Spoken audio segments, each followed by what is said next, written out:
Good morning guys, आप लोग देख रहा है मानस नेशनल पार्क, मानस टाइगर रिजर्व, मानस ओल्ड हेरिटेज साइट, बोडोलैंड बक्सा डिस्ट्रिक्ट। ये है मानस का सीनरी।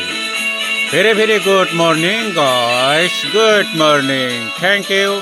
लाइक और सब्सक्राइब कीजिए मेरे चैनल को। Thank you.